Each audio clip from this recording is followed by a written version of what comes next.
வணக்கம். தமிழக அரசியல் சதுரங்கத்துல இப்போ நடந்துகிட்டு இருக்கிற விறுவிறுப்பான ஆட்டத்தை பத்தி தான் நாம இன்னைக்கு அலச போறோம். தவகவோட அதிரடியான தேர்தல் வெற்றிக்கு பிறகு கூட்டணி கணக்குகள் எப்படி மாறுது, யாரு என்ன வியூகம் அமைக்கிறாங்கன்னு எந்தவித அரசியல் சார்பும் இல்லாம ரொம்ப தெளிவா பார்க்க போறோம். வாங்க உள்ள போகலாம். இன்னைக்கு நாம கவர் பண்ண போற 5 முக்கியமான விஷயங்கள் இதுதான்.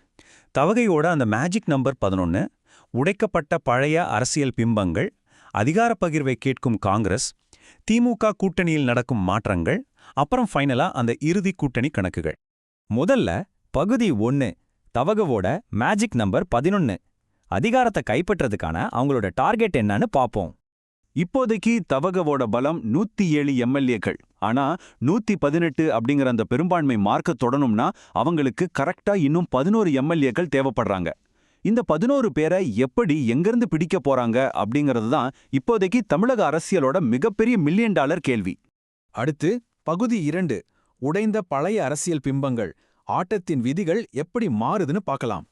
பல வருஷமா தமிழ்நாட்டு அரசியல் இருந்த 2 பெரிய கட்டுக்கதைகளை இந்த தேர்தல் சுக்குநூறா உடைச்சிருக்கு. முதல் விஷயம், காசு கொடுத்தா ஓட்டு வாங்கிடலாம் அப்படிங்கிற மாயை. மக்கள் கேஷ் வாங்கினாலும் அது ஓட்டா மாறும்னு எந்த கேரண்டியும் இல்லைன்னு ப்ரூவ் ஆயிடுச்சு. 2வது, சாதி பின்புலம் இருந்தா மட்டும்தான் ஜெயிக்க முடியும் அப்படிங்கிற பிம்பம். இதை தவிடு பொடியாக்கி மக்கள் நம்பிக்கையை மட்டும் மூலதனமா வச்சு தவக ஒரு பெரிய வெற்றியை பதிவு பண்ணிருக்காங்க. இது நிஜமாவே ஒரு கேம் சேஞ்சர்னு தான் சொல்லணும். பகுதி 3, அதிகார பகிர்வை கேட்கும் காங்கிரஸ், எப்படி காய்கள் நகரத் தொடங்குதுன்னு கவனிங்க. ஆட்சியில் பங்கு, அதிகாரத்தில் பங்கு, தவேக கொடுத்த இந்த ஒரே ஒரு வாக்குறுதி இப்போ மொத்த ஆட்டத்தையுமே மாத்தி அமைச்சுக்கிட்டு இருக்கு. குறிப்பா 5 எம்எல்ஏக்களை வச்சிருக்க மாநில காங்கிரஸ் தலைவர்களுக்கு இது ஒரு மிகப்பெரிய ஆஃபரா தெரியுது. அதனாலேயே அவங்க தவேக கூட கூட்டணி வைக்கலாமான்னு ரொம்ப சீரியஸா யோசிக்க ஆரம்பிச்சிட்டாங்க. இது அரசியல்ல ஒரு செம்ம ட்விஸ்ட் இல்லையா? பகுதி 4, திமுக கூட்டணியில் ஏற்படும் மாற்றங்கள், அரசியல் விசுவாசத்துக்கான ஒரு பெரிய போர் இங்குதான் ஆரம்பமாகுது. காங்கிரஸ் இப்படி யோசிக்கிறது திமுகவுக்கு கொஞ்சமும் பிடிக்கல. இது முதுகில் குத்துற துரோகம்னு திமுக ரொம்ப ஸ்ட்ராங்கா குற்றம் சாட்டுறாங்க. ஆனா காங்கிரஸ் சும்மா இல்ல, அவங்க தரப்பு நியாயத்தை ரொம்ப சாதுரியமா சொல்றாங்க. கூட்டணி மாறுறதெல்லாம் ஒரு அரசியல் ராஜதந்திரம் தாங்க அப்படின்னு சொல்றது மட்டும் இல்லாம 1999 இருந்து 2004 வரைக்கும் திமுகவே பாஜக கூட கூட்டணி வச்சிருந்ததை சுட்டி காட்டுறாங்க. அன்னைக்கு அது ராஜதந்திரம்னா இன்னைக்கு நாங்க செய்யறதும் ராஜதந்திரம் தான்னு காங்கிரஸ் கொடுக்கற பதிலடி இருக்கே, அது உண்மையிலே அதிரடி தான். இது இதோட நிக்கல. காங்கிரஸ் இன்னொரு இன்ட்ரெஸ்டிங்கான பாயிண்டே முன்வைக்கிறாங்க.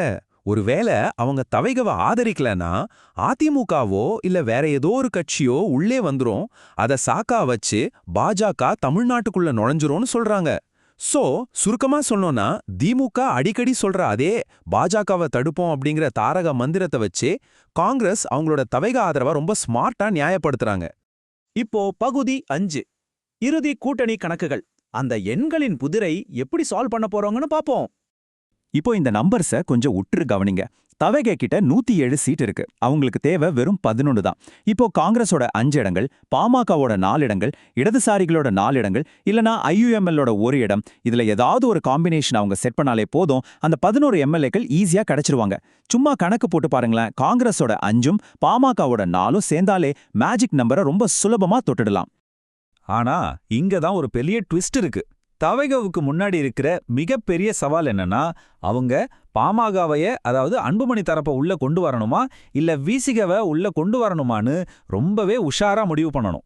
ஏன்னா வரலாற்று ரீதியா பாத்தீங்கன்னா இந்த 2 கட்சிகளும் என்னைக்கும் ஒரே கூட்டணியில ஒன்னா டிராவல் பண்ணதே கிடையாது. இதுல யாரை சூஸ் பண்ண போறாங்கங்கிறது தவைகவுக்கு உண்மையிலேயே ஒரு பெரிய தலைவலி தான். இதை அவங்க எப்படி ஹேண்டில் பண்ண போறாங்க? அரசியல் வியூக நிபுணர் ஜான் ஆரோக்கியசாமியோட வழிகாட்டுதலின்படி தவக ஒரு 3 ஸ்டெப் பிளானை வச்சிருக்காங்க. ஸ்டெப் 1, காங்கிரஸை தங்க பக்கம் இழுக்கிறது. ஸ்டெப் 2, இடதுசாரிகளை உள்ள கொண்டு வரது. ஸ்டெப் 3, பாமக அல்லது விசி, இதுல யாராவது ஒருத்தரோட ஆதரவை கன்ஃபார்ம் பண்றது.